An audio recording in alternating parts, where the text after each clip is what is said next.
हम जीवन जीने के लिए कुछ न कुछ करते हैं। कुछ कार्य हम करते हैं आर्थिक संपन्नता के लिए, कुछ कार्य हम करते हैं इस हृदय को प्रसन्न करने के लिए। किंतु हम में से अधिकतर लोग ये सोच सोच के चिंता में रहते हैं कि जो कार्य हमने सोचा था वो वैसा नहीं हुआ, या ये कार्य पूर्ण नहीं हुआ। तब काम की अधिकता को देखकर चिंता में आ जाते हैं। अब ये चिंता जो है ये दुख को आमंत्रित करती है, और ये दुख पल पल हमें मार देता है। तो सोचिए, क्या ये सच है? क्या काम की अधिकता हमें सच में मार देती है? कदापि नहीं। समझिए एक महत्वपूर्ण बात, आज तक इस संसार में जितने भी महापुरुष आए उनके पास भी उतना ही समय था जितना आज आपके पास है। उतनी ही घड़ियां थी, उतने ही पैर थे। अंतर बस इतना कि उन्होंने चिंता में समय नष्ट नहीं किया। उन्होंने योजना बनाई, उसे कार्यान्वित किया और जीवन में महान से महान कार्य किए, जिसके कारण आज भी हम उन महापुरुषों को स्मरण करते हैं।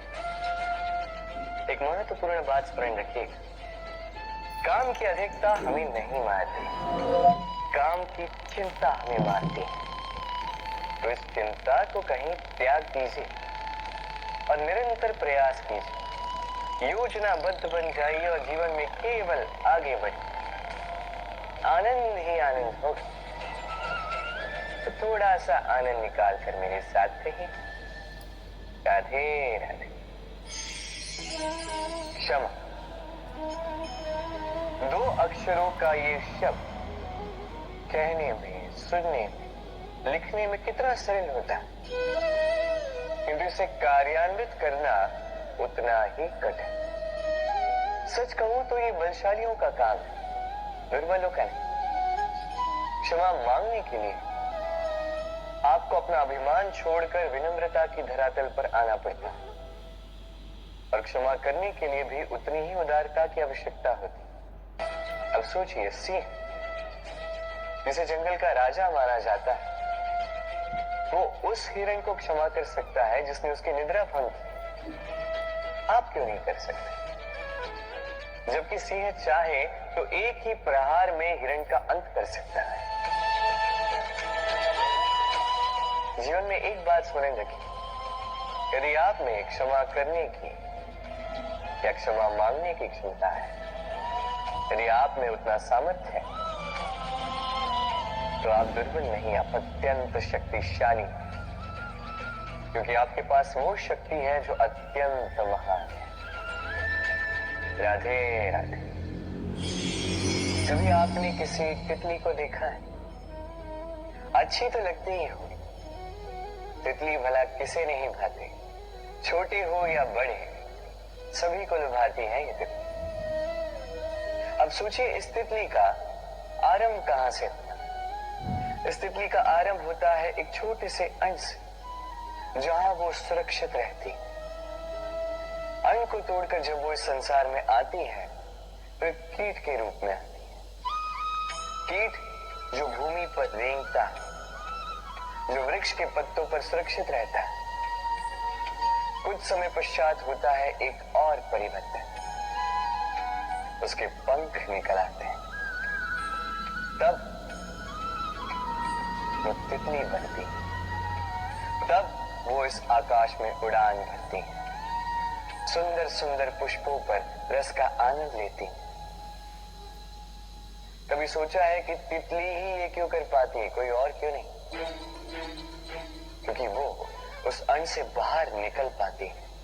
यदि वो उस अंश से बाहर निकल ही नहीं पाती तो कभी उड़ ही नहीं पाती, कभी तितली बन ही नहीं पाती। यही हमारे साथ भी होता है। हम सदैव वहां रहना चाहते हैं जहां हमें सुरक्षा मिलती है, उस सुरक्षा चक्र में ही रहना चाहते हैं, किंतु ये विकास सुरक्षा सीमा को लांघने पर ही आरंभ होता है। तो यदि आप जीवन में कुछ बड़ा करना चाहते हैं, कुछ महान कार्य करना चाहते हैं, अपना व्यक्तित्व बनाना चाहते हैं, तो इस सुरक्षा चक्र को भूल जाइए। सुरक्षा सीमा को लांघिए, आगे बढ़िए, चुनौतियों का सामना कीजिए, कठिनाइयों का सामना कीजिए, साहस के साथ आगे बढ़िए और शक्तिशाली बनिए। तभी आप जीवन में कुछ कर पाएंगे, तभी आपके भी पंख निकल आएंगे और तभी आपके सुंदर से आकाश में उड़ान भर पाएंगे। राधे राधे। क्या हुआ? दुखी हैं? जीवन की समस्याओं के विषय में सोच रहे हैं? सोच रहे हैं कि क्यों संसार की सारी पीड़ाएं, सारी समस्याएं मेरी ही झोली में आके गिर जाती हैं।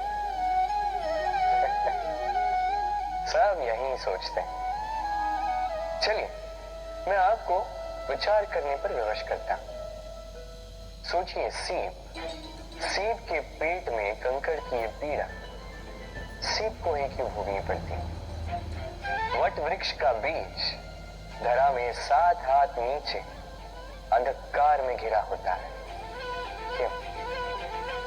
संसार की सबसे तीक्ष्ण ज्वाला सूर्य को ही जलाती है, क्यों?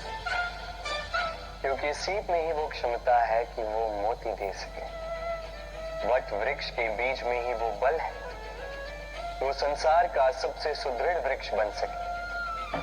सूर्य में ही क्षमता है कि वो स्वयं जलकर इस ब्रह्मांड को प्रकाश दे सके।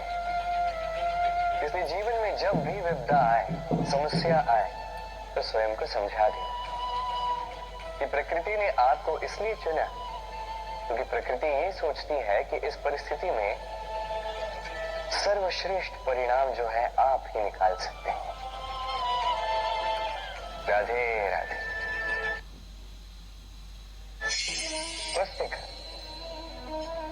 पुस्तिका से हम क्या कुछ नहीं सीखते हैं।